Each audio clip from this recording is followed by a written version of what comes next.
الحمد للہ رب العالمین والعاقبۃ للمتقین اما بعد فاعوذ باللہ من الشیطان الرجیم بسم اللہ الرحمن الرحیم قال اللہ تعالی وَإِيَّايَ فَارْهَبُونَ اللہ تعالیٰ ارشاد فرماتا ہے تم صرف مجھی سے ڈرو۔ قال النبی صلی اللہ علیہ وسلم التائب من الذنب کمن لا ذنب لہ، جو شخص گناہ کرنے کے بعد تائب ہوا اس کی مثال ایسی ہے جیسے اس نے گناہ کیا ہی نہیں۔ رب اشرح لی صدری ویسر لی امری واحلل عقدۃ من لسانی یفقہوا قولی۔ میرے قابل احترام مسلمان بھائیوں اور بہنوں، السلام علیکم ورحمۃ اللہ وبرکاتہ۔ سب سے پہلے تو یہ فقیر اللہ پاک کا شکر ادا کرتا ہے جس نے ایک بار پھر بیان کرنے کی توفیق عطا فرمائی۔ اللہم لک الحمد و لک الشکر۔ میرے محترم بزرگوں اور سامعین، عرض کرنے کا صرف مقصد یہ ہے کہ آج کا موضوع جو ہے وہ بہت اہم ہے اور سامعین کی طرف سے اور مختلف ہمارے بزرگوں کی طرف سے یعنی اس فقیر کو اس موضوع پر بیان کرنے کے لیے کہا گیا ہے۔ اللہ پاک سے دعا ہے کہ اللہ پاک مجھ فقیر کی زبان سے جو بھی بیان میں کروں اللہ پاک اس کو صحیح معنی میں بیان کرنے کی توفیق عطا فرمائے۔ تو میرے محترم بزرگوں اور دوستوں، عرض یہ ہے کہ سورہ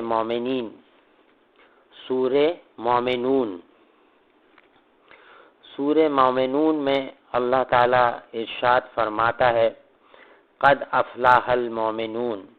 الذین هم فی صلاتهم خاشعون،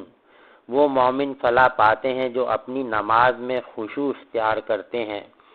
والذین هم عن اللغو معرضون، اور دوسرے یہ کہ وہ لغو اور فضول کاموں سے آراز کرتے ہیں اور اپنے کو بے فائدہ کاموں سے روکتے ہیں۔ تمام گناہ بھی اسی میں داخل ہو گئے، یعنی تمام گناہ وہ اسی میں شامل ہیں، اور وہ کام بھی جن میں دنیا اور آخرت کا کوئی فائدہ نہ ہو ان سے بھی وہ لوگ بچتے ہیں۔ والذین هم للزکاۃ فاعلون، اور وہ لوگ جو پابندی سے زکوٰۃ ادا کرتے ہیں۔ والذین هم لفروجهم حافظون، اور وہ لوگ جو اپنی شرمگاہوں کی حفاظت کرنے والے ہیں کہ اس کو ناجائز جگہ استعمال نہیں کرتے۔ الا علی ازواجہم او ما ملکت ایمانہم فانہم غیر ملومین، مگر اپنی بیویوں کے ساتھ یا اپنی کنیزوں کے ساتھ جو اس زمانے میں شرعاً جائز ہوا کرتی تھیں، اس صورت میں ان پر کوئی گناہ نہیں۔ فَمَنِ ابْتَغَىٰ وَرَاءَ ذَلِكَ فَأُولَٰئِكَ هُمُ الْعَادُونَ، جو لوگ اس کے علاوہ اپنی خواہش کی تکمیل کے لیے اپنی بیوی اور کنیزوں کو چھوڑ کر دوسرا راستہ اختیار کرتے ہیں، یعنی زنا کا ارتکاب کرتے ہیں یا برے فعلوں کی طرف پڑھتے ہیں، وہ حد سے گزر جانے والے ہیں۔ والذین هم لأماناتهم وعہدهم راعون، اور فلاح وہ لوگ پاتے ہیں جن کے اندر وہ صفات موجود ہوں جو اوپر بیان کی گئیں، اور اس کے ساتھ ساتھ ان کی یہ صفت بھی ہو کہ اپنی امانتوں اور اپنے کیے ہوئے وعدوں کا پاس کرنے والے ہوں، یعنی امانت میں خیانت نہ کرنے والے ہوں اور عہد کی خلاف ورزی نہ کرنے والے ہوں، یعنی بد عہدی نہ کرنے والے ہوں۔ اس آیت میں دو چیزوں کا بیان ہے، ایک امانت کا تحفظ، دوسرے عہد کی پابندی۔ اس آیت میں در حقیقت اس بات کی طرف اشارہ فرمایا گیا ہے کہ دین اسلام کا مطالبہ صرف عبادات ادا کر کے پورا نہیں ہوتا کہ عبادتیں ادا کر لیں، نماز پڑھ لی، رمضان کے روزے رکھ لیے، زکوٰۃ ادا کر دی، صرف ان سے دین کا مطالبہ پورا نہیں ہوتا۔ بے شک یہ بھی دین کا بہت بڑا حصہ ہے جس کو حقوق اللہ کہا جاتا ہے، لیکن دین کا ایک بہت بڑا حصہ ہے جو حقوق العباد سے تعلق رکھتا ہے، یعنی بندوں کے حقوق، اور بندوں کے حقوق کی پاسداری اور رعایت اتنی ہی ضروری ہے جتنی رعایت اور پاسداری اللہ کے حقوق کی ضروری ہے۔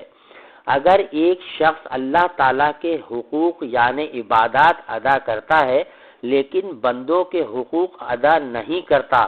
تو محض عبادتوں کے انجام دے لینے سے وہ شخص نجات اور فلاح ہرگز نہیں پا سکتا، آخرت میں ہرگز کامیاب نہیں ہو سکتا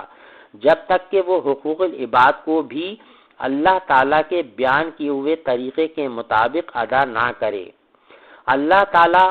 اور اللہ کے رسول صلی اللہ علیہ وسلم نے حقوق العباد کو جو اہمیت دی ہے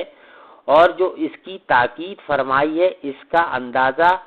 ہم اور آپ اس بات سے کر سکتے ہیں کہ آپ جانتے ہیں کہ اسلام کی تمام تعلیمات اور اسلام کے سارے احکام جس علم میں جمع کر دیے جاتے ہیں اس کو علم فقہ کہتے ہیں۔ گویا کہ علم فقہ میں شریعت کے احکام بیان کیے جاتے ہیں کہ کون سا کام جائز ہے، کون سا کام ناجائز ہے، کون سی چیز حلال ہے، کون سی چیز حرام ہے، اسے فقہ کا علم کہتے ہیں۔ آپ فقہ کے علماء حق اور جو ہمارے ہیں انہوں نے جو بھی فقہ کی کتابیں اللہ پاک نے ان سے کام لیا اور انہوں نے کتابیں لکھی ہیں تو ان کتاب کا 1/4 حصہ تو عبادات کے متعلق ہوگا اور ہوتا ہے، مثلا نماز، روزہ، حج، زکوٰۃ وغیرہ سے متعلق ہوتا ہے، اور اس کتاب کا یعنی اس فقہ کی کتاب کا 3/4 حصہ حقوق العباد سے متعلق ہوتا ہے۔ چنانچہ اللہ تعالیٰ ارشاد فرماتے ہیں کہ جب تک میرے پیدا کیے ہوئے بندوں کے حقوق ادا نہیں کرو گے میرا حق بھی اس وقت تک ادا نہیں ہوگا۔ تو میرے محترم بزرگوں دیکھیں، سمجھنے کی بات یہ کہ اللہ تعالیٰ جو ہمارا معبود ہے، ہمارا رب ہے، ہمیں کس قدر یعنی ہماری توجہ کو اس طرف اللہ پاک دلوا رہے ہیں کہ تمہیں حقوق اللہ تو ادا کرنے ہی کرنے ہیں، لیکن تمہیں حقوق العباد کا بھی پورا سے خیال رکھنا ہے، ان کو نظر انداز نہیں کرنا ہے۔ اس سے آپ اندازہ کر سکتے ہیں کہ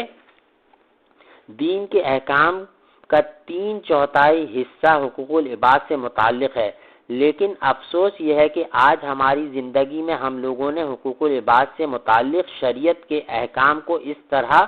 پیچھے ڈال دیا ہے اور چھوڑ دیا ہے گویا کہ دین کا حصہ ہی نہیں ہے۔ یہ بس نماز پڑھ لی، روزہ رکھ لیا، زکوٰۃ ادا کر دی، وظائف کر لیے، تسبیحات پڑھ لی اور مختلف جگہوں پر عبادات کے لیے چلے گئے اور سمجھنے لگے کہ بس اللہ تعالیٰ کا حق ادا ہو گیا، بس اس پہ توکل کر بیٹھے کہ ہم نے اللہ تعالیٰ کا حق ادا کر دیا۔ بندوں کے ساتھ کس طرح معاملہ کرنا چاہیے، بندوں کے کیا حقوق ہمارے ذمے عائد ہیں، اس کی طرف ہم دھیان ہی نہیں دیتے، ہم سوچتے ہی نہیں ہیں۔ اگر کسی سے اس بارے میں کوئی گناہ بھی ہو جاتا ہے تو وہ اس کو گناہ سمجھتا ہی نہیں ہے، اگر گناہ سمجھ بھی لیتا ہے تو اس پر ندامت نہیں ہوتی، اس گناہ پر توبہ کی توفیق نہیں ہوتی اور اس گناہ کو چھوڑنے کا احساس بھی اس کے دل میں پیدا نہیں ہوتا اور وہ کوئی کوشش اس سلسلے میں نہیں کرتا۔ حالانکہ حقوق العباد کی اہمیت کا اندازہ آپ حضرات نے ایک تو اس بات سے لگا لیا ہوگا کہ پورے دین کا 1/4 حصہ عبادات سے متعلق ہے اور 3/4 دین حقوق العباد سے متعلق ہے۔ دوسری یہ کہ حقوق العباد کا معاملہ بڑا سنگین اور بڑا خطرناک ہے، اس سے آدمی کو بہت بچنا چاہیے اور اللہ تعالیٰ کی پکڑ سے ڈرنا چاہیے کہ اِنَّ بَطْشَ رَبِّكَ لَشَدِيدٌ، اللہ کی پکڑ بڑی شدید ہے۔ وہ یہ کہ اگر کسی مسلمان سے حقوق اللہ کی ادائیگی میں کوئی کوتاہی یا کوئی غلطی ہو جائے، مثلا کوئی گناہ سرزد ہو گیا، تو اس کا معاملہ یہ ہے کہ جب کبھی یا اسی وقت یا جب بھی کبھی ندامت ہو جائے گی اور اس کو شرمندگی محسوس ہوگی اور وہ توبہ اور اس کو اللہ تعالیٰ کی طرف سے توبہ کی توفیق مل جائے گی، تو ایک مرتبہ سچے دل کے ساتھ اللہ تعالیٰ کی حضور کے اندر یہ کہہ دے کہ استغفر اللہ تعالی ربی من کل ذنب واتوب الیہ، یا اللہ مجھ سے غلطی ہو گئی، میں آپ سے توبہ کرتا ہوں، معافی مانگتا ہوں، یا اللہ مجھے معاف فرما دیجئے۔ تو میرے محترم بزرگوں، دوستوں، اللہ تعالیٰ غفور الرحیم ہے، 70 ماہوں سے زیادہ پیار کرنے والے رب ہیں ہمارے، اور ہمیں لوٹ کر انہی کے پاس جانا ہے۔ اللہ تعالیٰ کا وعدہ ہے کہ وہ ہمارے گناہوں کو معاف فرما دیں گے جن کا تعلق حقوق اللہ سے ہوگا۔ لیکن اگر کسی بندے کا حق تلف ہوا ہو، اس کی حق تلفی کی گئی ہو، اس کا کوئی جانی حق یا اس کا کوئی مالی حق یا اس کی دلداری کی گئی ہو یا اس کا مال کھایا گیا ہو، تو یہ صرف توبہ کر لینے سے معاف نہیں ہوگا۔ فرض کیجئے کسی شخص نے دوسرے شخص کو نقصان پہنچایا اور ظلم کیا اور اس کو مارنے کی کوشش کی، یا اس کے ساتھ کسی بھی قسم کا غیر شرعی معاملہ کیا جس سے اس کی دل آزاری ہو، بعد میں اس شخص کو خیال آیا کہ مجھ سے بڑی غلطی ہوئی۔ اب اگر یہ شخص گھر کے اندر بیٹھ کر توبہ کر لے، یا اللہ مجھ سے بڑی غلطی ہو گئی ہے،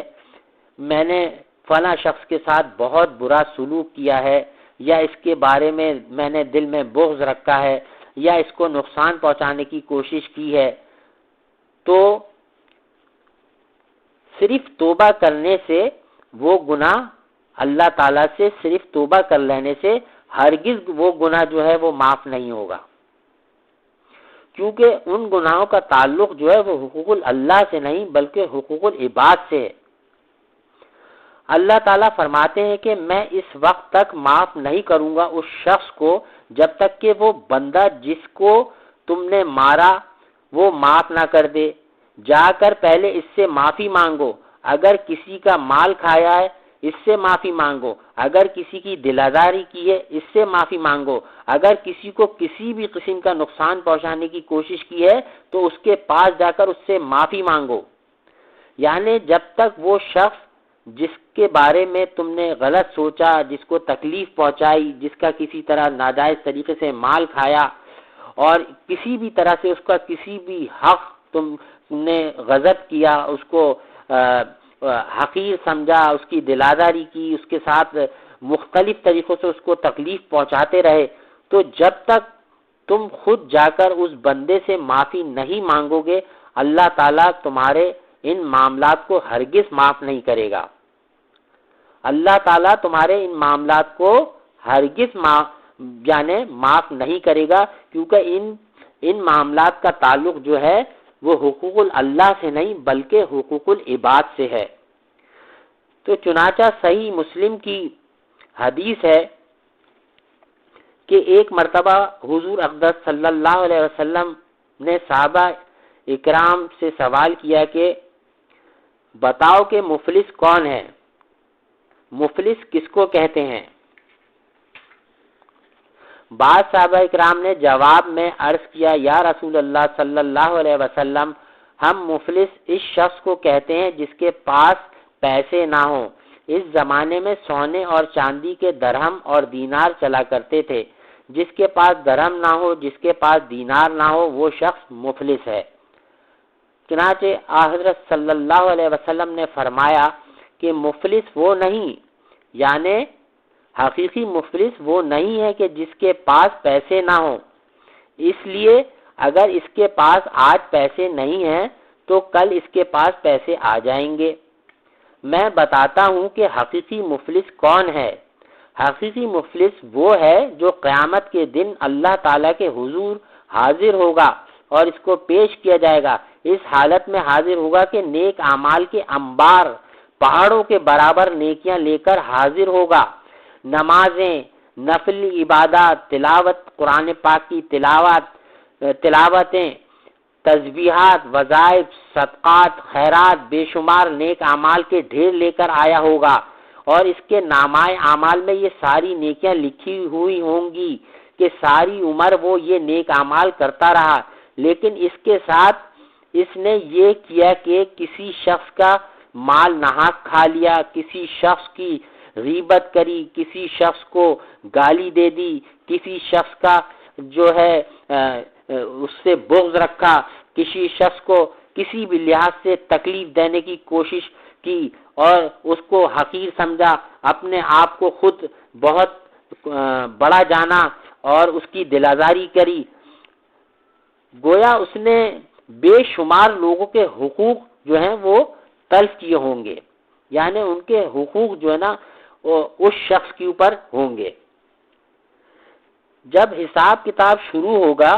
تو جن لوگوں کے حقوق ضائع کیے ہوں گے وہ سب اللہ تعالیٰ کے سامنے جمع ہو جائیں گے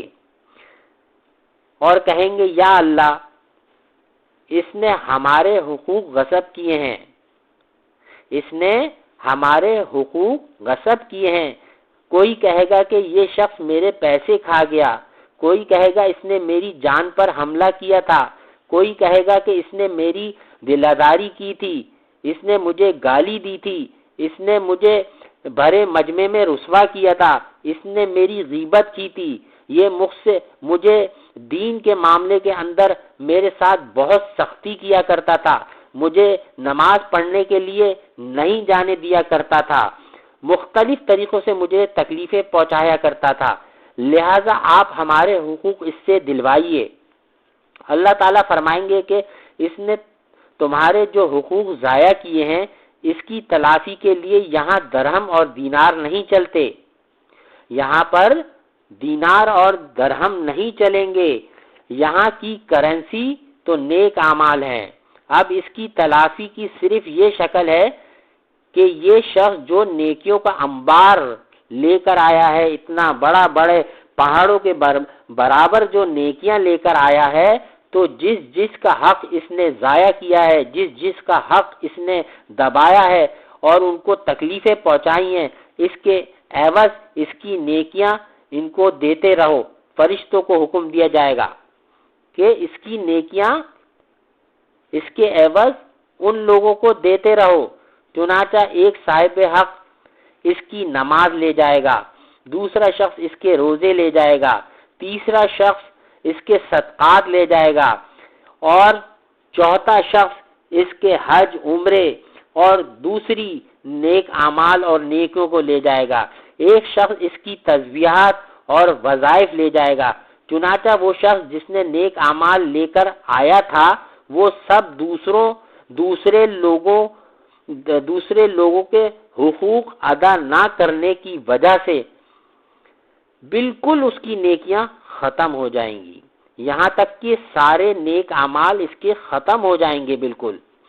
اس کے بعد بھی حق کا مطالبہ کرنے والے باقی رہ جائیں گے، وہ کہیں گے کہ ہمارا حق دلوائیے، اللہ تعالیٰ سے کہیں گے اے اللہ اس کی تو نیکیاں ہی ختم ہو گئیں، آپ انصاف کیجئے اور ہمارا حق دلوائیے، ہمیں تو ابھی تک حق نہیں ملا، ہمیں بھی ہمارا حق دلوایا جائے۔ تو اللہ تعالیٰ فرمائیں گے کہ اب حقوق دلوانے کی ایک شکل ہو سکتی ہے، وہ یہ کہ جو صاحب حق ہے ان کے نامہ اعمال میں جو گناہ ہیں وہ گناہ اٹھا کر اس کے نامہ اعمال میں ڈال دیے جائیں۔ سرکار دو عالم صلی اللہ علیہ وسلم فرماتے ہیں کہ حقیقی مفلس وہ ہے جو نیکیوں کے انبار لے کر آئے گا لیکن حقوق العباد تلف کرنے کی وجہ سے، حق مارنے کی وجہ سے وہ نیکیوں کے بجائے گناہوں کے انبار لے کر جائے گا، اس پر گناہوں کا انبار ڈال دیے جائیں گے۔ تو چنانچہ حقیقی معنی میں مفلس وہ ہے کہ اس کے پاس اپنے بچاؤ کا کوئی سامان باقی نہیں رہے گا۔ اللہ تعالی ہر مسلمان کو اس انجام سے محفوظ فرمائے اور ہم سب کو توفیق عطا فرمائے کہ ہم صحیح معنوں کے اندر اللہ تعالی کے حقوق اور حقوق العباد کو ادا کرنے والے بن جائیں۔ یاد رکھیے کہ حقوق العباد کا معاملہ اتنا نازک اور سنگین اور خطرناک ہے اور اتنا اہم ہے، اور اللہ تعالیٰ نے اس حقوق العباد کے بہت سارے شعبے رکھے ہیں، مثلا والدین کے حقوق، بھائیوں کے حقوق، رشتہ داروں کے حقوق، میاں بیوی کے حقوق، ہمسائیوں کے حقوق، عام مسلمانوں کے حقوق، یہاں تک کہ کافروں کے بھی حقوق رکھے ہیں۔ کیا میرے مسلمان بھائیوں، اللہ تعالیٰ کی شان رحیمی، شان کریمی دیکھیے کہ یہاں تک کہ کافروں کے بھی حقوق رکھے ہیں، یہاں تک کہ جانوروں کے بھی حقوق رکھے ہیں۔ ان سب کے بارے میں اللہ تعالیٰ نے احکام عطا فرما دیے ہیں۔ ان سب احکام پر عمل کرنا ضروری ہے، اس کے بغیر ہم ہرگز آخرت کے اندر کامیاب نہیں ہو سکتے۔ اللہ تعالیٰ ہم سب کو، تمام لوگوں کو، کل مسلمانوں کو حقوق اللہ اور حقوق العباد صحیح معنوں میں ادا کرنے کی توفیق عطا فرمائے۔ تو میرے محترم بزرگوں اور دوستوں اور سامعین، آپ سے مؤدبانہ گزارش یہ ہے کہ آج کا یہ جو بیان ہے اور یہ جو موضوع ہے، اللہ پاک کا لاکھ لاکھ احسان ہے جس نے مجھ فقیر کو یہ توفیق عطا فرمائی ہے، اور میری پوری کوشش ہے اور اللہ سے دعا ہے کہ اللہ تعالیٰ مجھے صحیح معنوں میں اس موضوع کے اوپر آپ تک جو پیغام پہنچانا ہے وہ مقصد حاصل ہو جائے۔ تو میرے محترم بزرگوں اور دوستوں، آپ آج کے موجودہ زمانے میں دیکھ رہے ہیں کہ ہم لوگ کس طرح سے مصیبتوں میں، پریشانیوں کے اندر مبتلا ہیں، اور ہم چھوٹی چھوٹی سی باتوں کو، بے فضول باتوں کو جن کا کوئی مقصد ہی نہیں ہوتا، ان کو ہم اپنی انانیت کا مسئلہ بنا لیتے ہیں، اپنی انا کا مسئلہ بنا لیتے ہیں، اور اس کی وجہ سے ہم جو ہے لوگوں کے حقوق جو ہے وہ غصب کرنے کی کوشش کرتے ہیں، دل آزاری کرنے کی کوشش کرتے ہیں، اپنے اختیارات کو ناجائز استعمال کرنے کی کوشش کرتے ہیں۔ اور ہمارے اس موجودہ دور کے اندر جو ہے سب سے اہم مسئلہ جو ہمارے سامنے درپیش ہے، جس کی طرف ہماری توجہ ہی نہیں جاتی، وہ یہ کہ ہم اپنے خاندان کے اندر، اپنے عزیزوں میں، رشتہ داروں کے اندر، خاندان میں بالکل ذرا سی چھوٹی چھوٹی سی باتوں کو ہم رشتوں کو ختم کر دیتے ہیں، ان سے تعلقات ختم کر دیتے ہیں، جبکہ قطع رحمی اللہ تعالیٰ کو بالکل پسند نہیں ہے۔ چھوٹی سی بات، کوئی اتنی بڑی باتیں نہیں ہیں کہ جس کی وجہ سے وہ تعلقات ختم کیے جائیں، کیونکہ یہ معاملہ تو تبھی صحیح ہوگا نا کہ جب اللہ تعالیٰ نے قرآن پاک میں فرمایا کہ یا ایھا الذین آمنوا اتقوا اللہ حق تقاتہ، اے ایمان والو اللہ سے ڈرو جس طرح اس سے ڈرنے کا حق ہے۔ جب کوئی شخص صحیح معنوں میں اللہ تعالیٰ سے ڈرے گا تو وہ حقوق اللہ کا بھی خیال رکھے گا اور حقوق العباد کا بھی خیال رکھے گا، اپنے بیوی بچوں کا، اپنے عزیزوں کا، رشتہ داروں کا، پڑوسیوں کا، اور جن لوگوں کے بھی حقوق جو شریعت نے ہمیں بتائے ہیں ان کا پورا خیال رکھے گا۔ وہ تب رکھے گا جب وہ اللہ سے ڈرنے والا ہوگا، اللہ سے ڈرنے والا بن جائے گا۔ اور جو شخص اللہ سے نہیں ڈرتا ہے تو وہی تو یہ سب کام کرتا ہے، اسے کوئی پرواہ ہی نہیں ہے، وہ ڈرتا ہی نہیں ہے کہ اس کا ایمان کمزور ہے، اس کا یقین ہی نہیں ہے کہ میں نے مرنا ہے، وہ دنیا میں محض ہے، یعنی وہ دنیا کے اندر اتنا محض ہے کہ اس کو پرواہ ہی نہیں کہ مجھے کس رب کے سامنے میری پیشی ہونے والی ہے، آج نہیں کل نہیں پرسوں، یہ تو کسی کو بھی نہیں پتا، لمحے بھر کا بھی کسی کو نہیں پتا کہ کون شخص آج زندہ رہے گا، لمحے بھر بعد زندہ رہے گا، کس کی موت آ جائے گی، کسی کو پتہ ہی نہیں ہے۔ لیکن کیوں؟ کہ اپنی اکڑ، اپنے مال و دولت، اپنے حسب نسب، اور سب سے بڑی اور اہم بات جو ہے وہ دین سے دوری اور اللہ تعالیٰ سے بغاوت۔ چنانچہ آپ تاریخ اٹھا کے دیکھیے، مال بھی موجود ہے، دولت بھی موجود ہے، لیکن تکبر، انانیت کہ میں کچھ ہوں، میں بہت بڑی چیز ہوں، میرے پاس مال بھی اتنا ہے، چھوٹی چھوٹی سی، یعنی دوسرے اپنے عزیزوں رشتہ داروں کو بالکل حقیر سمجھنا کہ نہیں بھائی میں تو بہت بڑا کوئی افسر ہوں، میرے پاس تو بہت مال و دولت ہے، میرے پاس گاڑیاں بنگلے ہیں۔ تو میرے محترم بزرگوں، دوستوں، میں پہلے بھی آپ لوگ سے یعنی یہ فقیر اپنے بیانات میں، اصلاحی بیانات میں یہ عرض کر چکا ہے کہ میرے محترم بزرگوں، اللہ تعالیٰ قرآن پاک میں ارشاد فرماتا ہے یا ایھا الناس انا خلقناکم من ذکر و انثی وجعلناکم شعوبا وقبائل لتعارفوا ان اکرمکم عند اللہ اتقاکم۔ اے لوگو، ہم نے تمہیں ایک مرد اور ایک عورت سے پیدا کیا، پھر تم کو خاندانوں اور قبیلوں میں تقسیم کر دیا، لیکن یہ کوئی فضیلت کی بات نہیں، تم میں سے زیادہ متقی پرہیزگار اللہ کے نزدیک زیادہ بزرگ ہے۔ تو میرے محترم بزرگوں، دوستوں، جیسے کہ پہلے بھی آپ کو اس فقیر نے عرض کیا ہے کہ دین نے ایک کرائیٹیریا بتا دیا ہے، ماں کرائیٹیریا حسب نسب مال و دولت یہ سب چیزیں نہیں ہیں۔ اللہ تعالیٰ نے ہمارا دین اتنا پسندیدہ، اللہ کا پسندیدہ دین ہے جو اللہ کو بے حد محبوب ہے، اور اللہ تعالیٰ نے اسلام کے بارے میں یعنی اس دین کو نعمت فرمایا ہے کہ یہ نعمت ہے تمہارے لیے۔ اب آپ سوچئے کہ جو شخص اللہ کی نعمت سے منہ پھیرے، لَئِن شَكَرْتُمْ لَأَزِيدَنَّكُمْ وَلَئِن كَفَرْتُمْ إِنَّ عَذَابِي لَشَدِيدٌ، اگر تم میری نعمتوں کا شکر کرو گے تو میں تمہیں اور زیادہ دوں گا، اور اگر میری نعمتوں کی ناشکری کرو گے تو یاد رکھو کہ میرا عذاب پھر بہت شدید ہے۔ تو میرے محترم بزرگوں، دوستوں، سامعین، ہمیں اس وقت بہت ضرورت ہے کہ ہم بیٹھ کر جو ہے اپنا محاسبہ کریں، ٹھنڈے دماغ کے ساتھ اچھی طرح سے سوچیں کہ ہم سے کہاں کہاں پر کوتاہیاں ہو رہی ہیں۔ جب تک ہم اپنا محاسبہ نہیں کریں گے اس وقت تک شیطان اور نفس اور جو ہمارے یہ معاملات ہیں وہ ہمارے ہرگز صحیح نہیں ہو سکتے، ہماری شیطان سے جان نہیں چھوٹ سکتی، اور ہمارے جو ہے نفس اماریت سے ہماری جان نہیں چھوٹ سکتی، حقوق اللہ اور حقوق عباد کے معاملے ہم سے صحیح نہیں ہو سکتے۔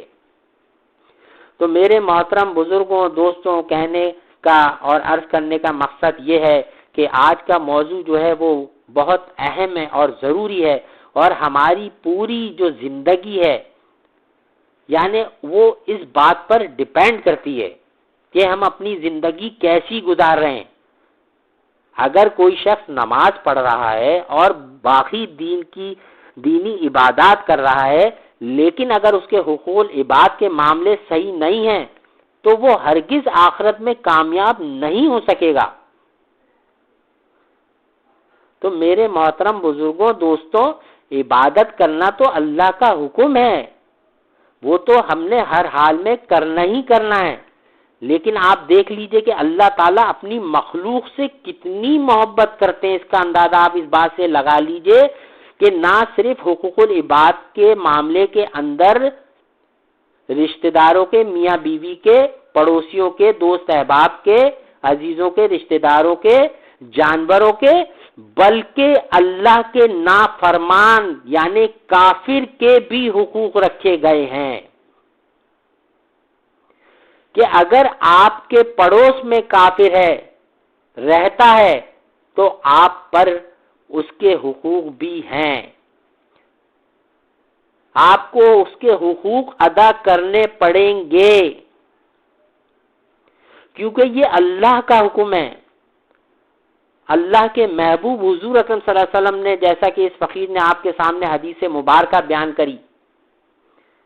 تو میرے محترم بزرگوں، دوستوں، جب تک ہم اپنی پوری زندگی کے بارے میں نہیں سوچیں گے اور اپنا محاسبہ نہیں کریں گے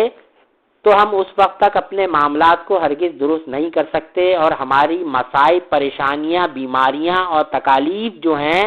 وہ بڑھتی ہی چلی جائیں گی،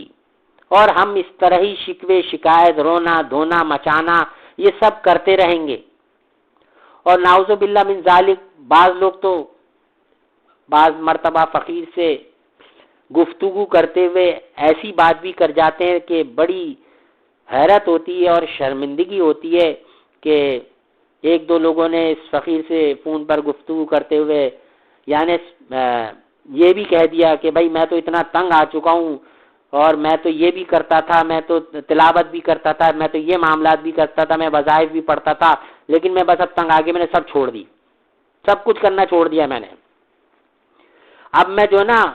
میں کسی دن بھی جو ہے نا اب سوسائڈ کر لوں گا، خودکشی کر لوں گا۔ تو میرے محترم بزرگوں، دوستوں، کان کھول کر سن لیجئے، آپ اپنا چیخ و پکار، اپنے آنسو، رونا دھونا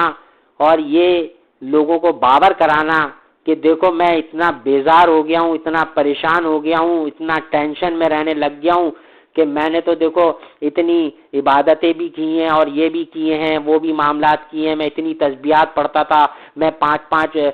پارے روزانہ پڑھا کرتا تھا اور راتوں میں اٹھ کے خوب عبادتیں کیا کرتا تھا۔ تو میرے بھائی، تمہاری خودکشی کرنے سے مخلوق جو ہے شاید اسے تو ترس آ جائے، کیونکہ تو وہ مخلوق ہے نا، لیکن انہ علیم قدیر، اللہ پاک تو سب کچھ جاننے والے اور قدرت والے ہیں۔ تمہاری خودکشی کرنے سے ہرگز اللہ تعالیٰ کو تم پر رحم نہیں آئے گا، تم پر ہرگز رحم نہیں آئے گا، بلکہ تمہیں ایسی سزا دی جائے گی کہ تمہیں پتہ لگ جائے گا۔ جس طرح سے تم خودکشی کا اہتمام کرو گے، جس طرح سے تم خودکشی کرنے کی کوشش کرو گے، یاد رکھو عالم برزخ کے اندر ہر لمحے وہی عمل تمہارے ساتھ دہرایا جائے گا۔ مثال کے طور پر اگر تم نے اپنے آپ کو پنکھے کے ذریعے لٹکا کے پھانسی دے کر اگر تم نے خودکشی کرنے کی کوشش کی اور تمہاری خودکشی ہو گئی، جبکہ حرام ہے، شریعت کی روح میں خودکشی حرام ہے۔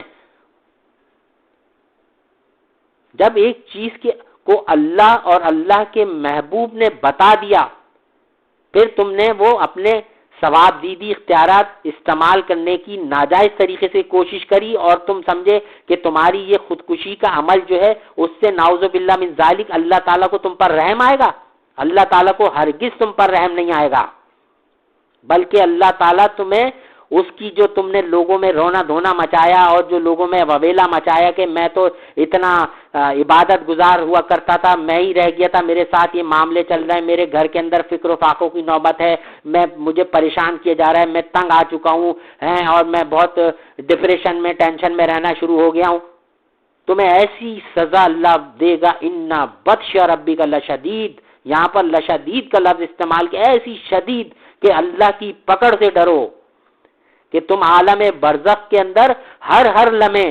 اگر نعوذ باللہ من ذالک کسی نے اگر یہ کوشش کری کہ اپنے آپ کو پنکھے میں رسی ڈال کے لٹکا کے پھانسی دینے کی کوشش کری اور اس حالت میں اس کی اگر خودکشی واقع ہو گئی تو یاد رکھیں عالم برزخ کے اندر ہر لمحے اس کے ساتھ وہی عمل ہوتا رہے گا، یوم حساب تک، قیامت کے دن تک اس کے ساتھ ہر لمحے اس کو پھر دوبارہ پھانسی، ویسے ہی لٹکے پنکھے کے اندر، ویسے ہی ہر لمحے پھر پھانسی ہوگی، پھر وہ دوبارہ اس کے اندر جان آ جائے گی، پھر لٹکو۔ یہ عمل تمہارے ساتھ اس شخص کے ساتھ اللہ پاک ہم سب کو محفوظ فرمائے، قیامت تک حساب کتاب قائم ہونے تک یعنی اس وقت تک اس کے ساتھ یہ معاملہ چلتا رہے گا۔ تو میرے محترم بزرگوں، دوستوں اور سامعین، عرض کرنے کا صرف مقصد یہ ہے کہ ہم اپنا محاسبہ کرتے نہیں ہیں اور اپنے معاملات حقوق اللہ اور حقوق العباد کے معاملات ہم نے بگاڑ رکھے ہیں، اور اس کے باوجود پھر جو ہے ہم یہ لوگوں سے شکوے شکایت کرتے پھرتے ہیں کہ ہمارے ساتھ یہ ہو رہا ہے، ہمارے ساتھ وہ ہو رہا ہے۔ تو بھائی کیوں نہیں ہوگا؟ جب شریعت نے ایک راستہ بتا دیا، صراط مستقیم کا راستہ بتا دیا کہ وَأَنِ اعْبُدُونِی ھَذَا صِرَاطٌ مستقیم، ہماری عبادت کرنا یہی سیدھا راستہ ہے۔ تو میرے محترم بزرگوں اور سامعین، جب اللہ تعالیٰ کا وعدہ سچا، اللہ کا کلام برحق، تو پھر ہم اس راستے کو چھوڑ کر اپنی منچائی زندگی کیوں گزارنا چاہتے ہیں؟ کتنے عرصے کی زندگی ہے؟ آگاہ اپنی موت سے کوئی بشر نہیں، سامان ہے 100 برس کا، پل کی خبر نہیں۔ جب پل کی بھی خبر نہیں ہے تو پھر کس لیے؟ اور شاعر نے کیا خوب کہا ہے کہ کوئی شخص جب گناہ کرتا ہے تو مثال کے طور پر اگر کسی شخص نے کسی نامحرم کی طرف اگر نگاہ ڈالی تو کتنی دیر میں ڈالی ہوگی؟ ایک دفعہ تو شریعت کی اللہ کا یہ بھی احسان عظیم ہے کہ ایک مرتبہ نگاہ اگر پڑ گئی تو اس پہ معافی ہے کہ اپنی نگاہ کو ہٹا لے۔ قل للمؤمنین یغضوا من ابصارہم ویحفظوا فروجہم، آپ کہہ دیجئے میرے بندوں سے کہ اپنی نگاہوں کو نیچے رکھا کریں، اپنی شرمگاہوں کی حفاظت کریں۔ تو یعنی اگر ایک دفعہ آپ کی کسی نامحرم پر نگاہ پڑ گئی تو اپنی نگاہ کو فوراً نیچے کر لیجئے۔ لیکن اگر طمع دل میں پیدا ہوئی کہ میں ایک دفعہ پھر دیکھ لوں، اور آپ نے دوبارہ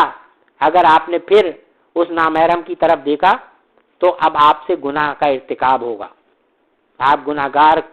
یعنی آنکھوں کا زنا کرنے والوں میں شمار کیے جائیں گے۔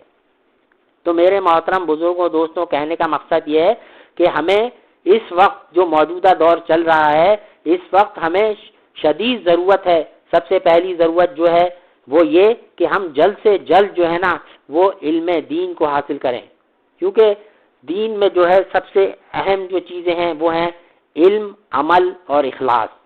یہ بیسک اسٹرکچر آف اسلام، علم، عمل اور اخلاص۔ جب علم ہوگا تو جبھی تو آپ کسی عبادت کو کر سکیں گے، جب علم ہوگا جبھی تو آپ کو پتہ لگے گا کہ حقوق العباد کیا ہیں، میری ماں کے حقوق کیا ہیں، میری بہن کے حقوق کیا ہیں، میرے باپ کے حقوق کیا ہیں۔ باپ کو پتہ ہوگا کہ بھائی میرے پر جو اولاد ہے وہ اس کے حقوق کیا ہیں، پڑوسیوں کو جب آپ کو علم ہوگا تو پتہ جبھی تو لگے گا کہ آپ کے اوپر پڑوسی کے کیا حقوق ہیں، استادوں کے کیا حقوق ہیں، بڑوں کے کیا حقوق ہیں، بیوی کے حقوق کس طرح سے ادا کرنے ہیں، بیوی نے شوہر کے حقوق کس طرح سے ادا کرنے ہیں۔ تو اس کے لیے سب سے پہلی جو چیز ہے وہ تو ہے علم حاصل کریے، علم حاصل کریے، علماء حق کی صحبت کو اختیار کریے، اللہ والوں کی صحبت میں جڑنے کی پوری کوشش کریے، اور اس میں تاخیر نہ کیجیے۔ جتنی تاخیر کریں گے یہ شیطان کا ہتھ کنڈا ہے کہ جب بھی آپ دیکھ لیجئے آپ کسی دینی کام کے لیے نکلنے کی کوشش کریں گے تو شیطان اسی وقت آپ کو روکنے کی پوری کوشش کرے گا۔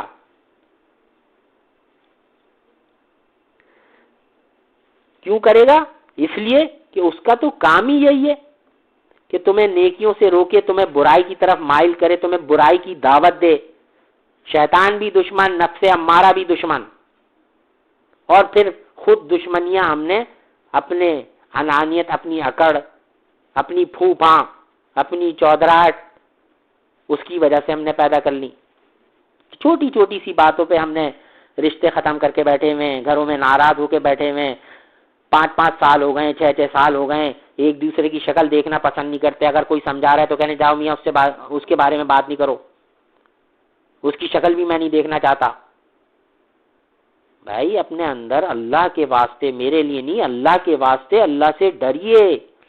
اللہ سے ڈریے۔ یہ سوچئے کہ کس بادشاہ کے سامنے پیشی ہونے والی ہے کسی کو نہیں پتا۔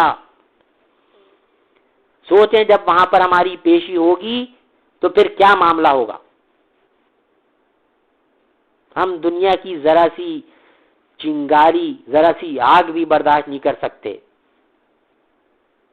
اور پھر جہنم کی آگ۔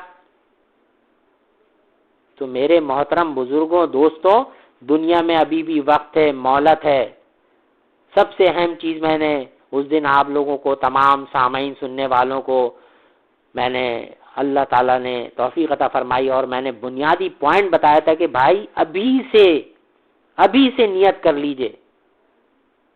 انما الاعمال بالنیات، سچے دل سے توبہ کرنے کی نیت کر لیجئے، اور سچے دل سے نیت کر لیجئے کہ یا اللہ، اپنے آپ کو اللہ تعالیٰ کے سامنے سرنڈر کر دیجئے، بس ختم، ساری پریشانیاں ختم ہو جائیں گی، ساری پریشانیاں، بیماریاں، تکالیف سب ختم ہو جائیں گے۔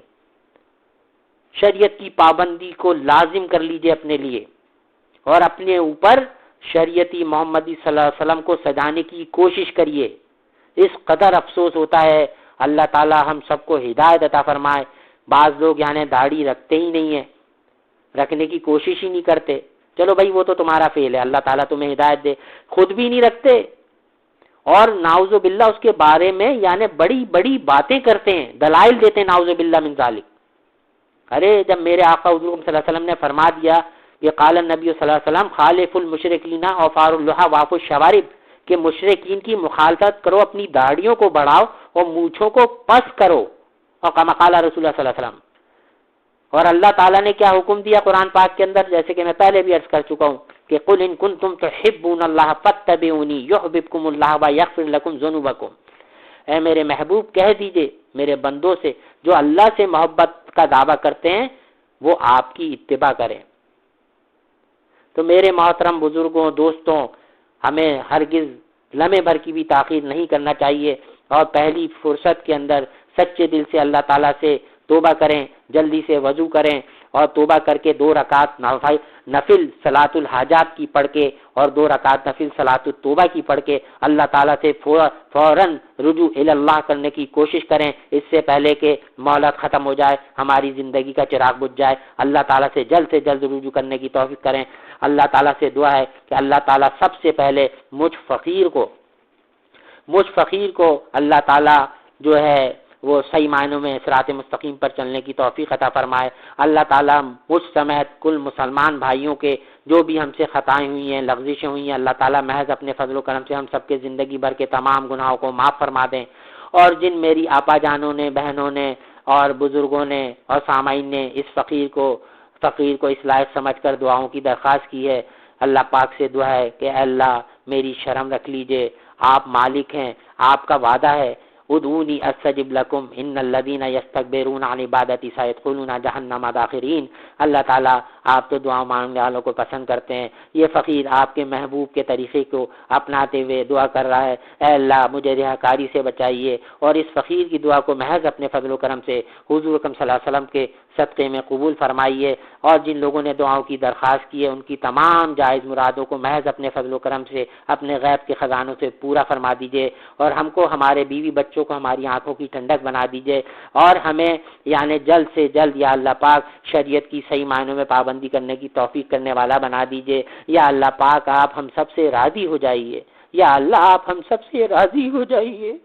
یا اللہ آپ ہم سب سے راضی ہو جائیے، یا اللہ آپ راضی نہیں ہونا چاہتے آپ پھر بھی راضی ہو جائیے، یا اللہ آپ ہم سب کو اپنا بنا لیجئے، یا اللہ ہماری خطاؤں کا نہ دیکھیے، آپ اپنی عطاؤں کو دیکھیے، یا اللہ آپ کے لیے تو سب کچھ ہے، ساری زمین، آسمان، فرشتے، ملائکہ سب کچھ آپ کے لیے ہے، لیکن ہمارے تو صرف آپ ہی ہیں۔ قل هو اللہ احد، اللہ پاک آپ واحد ہیں، آپ اکیلے ہیں، ہم آپ کا در چھوڑ کر کہاں جائیں؟ یا اللہ ہماری خطاؤں کو معاف فرما دیجیے، یا اللہ ہمارے گناہوں کو معاف فرما دیجیے، یا اللہ ہمارے ایمانوں کی حفاظت فرمائیے، ہم سب کو دائمی ایمان کامل عطا فرمائیے، یا اللہ کل مسلمانوں میں محبت اتفاق عطا فرمائیے، یا اللہ اپنے پسندیدہ دین اسلام کو غلبہ نصیب فرمائیے، یا اللہ ہمارے جو بھی مسلمان بھائی بہن گھروں میں، ہسپتالوں میں، جہاں کہیں بھی بیمار ہیں، جس قسم کے بھی مرض میں مبتلا ہیں، یا اللہ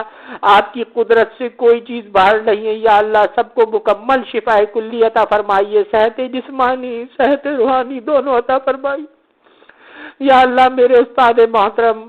حضرت حافظ صاحب مدد اللہ علی کے درجات عالیہ کو مزید خوب بلند فرمائیے،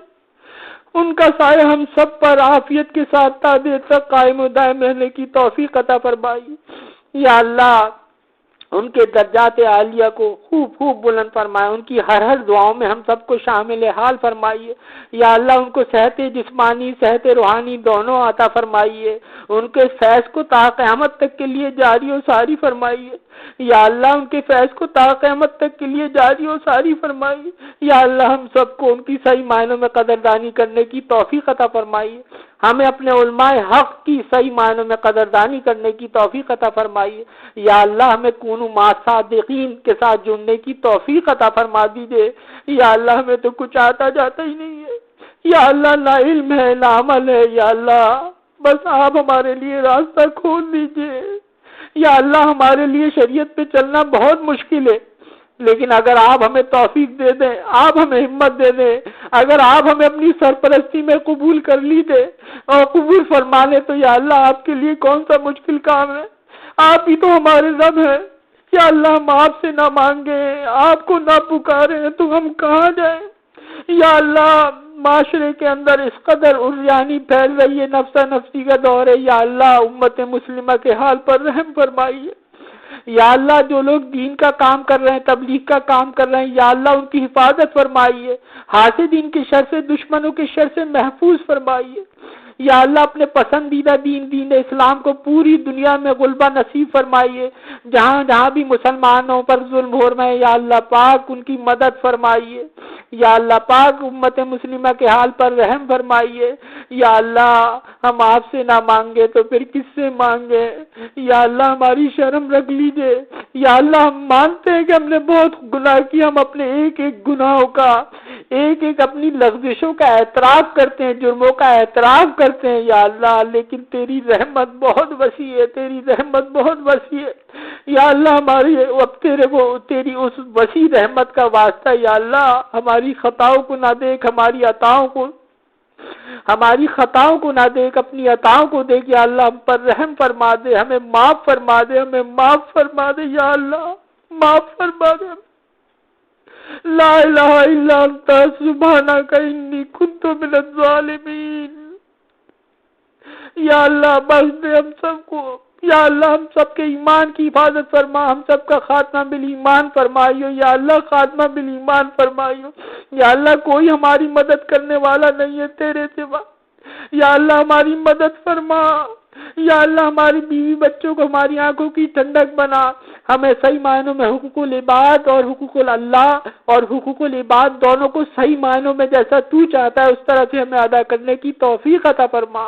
یا اللہ۔ ہمیں دائمی ہدایت عطا فرما، ہمیں دائمی ایمان کامل عطا فرما یا اللہ۔ جس طرح تو نے دنیا میں ہمارے عیبوں کی پردہ پوشی فرمائی یا اللہ، آخرت میں رسوا نہ کیجو، آخرت میں شرم رکھ یا اللہ، آخرت میں شرم رکھ یا اللہ۔ مجھ رہاکار پر رحم فرما یا اللہ۔ کل مسلمانوں کو، ہم سب کو اخلاص کے ساتھ نیک اعمال کرنے کی توفیق عطا فرما اور رہاکاری سے، شیطان کے شر سے، نفس کے شر سے، حاسدین کے شر سے ہم سب کو محفوظ فرما۔ وصلی اللہ تعالی علی خیر خلقہ محمد وآلہ واصحابہ وازواجہ وذریاتہ وآل بیتہ اجمعین، آمین برحمتک یا ارحم الراحمین۔ وآخر دعوانا الحمد للہ رب العالمین۔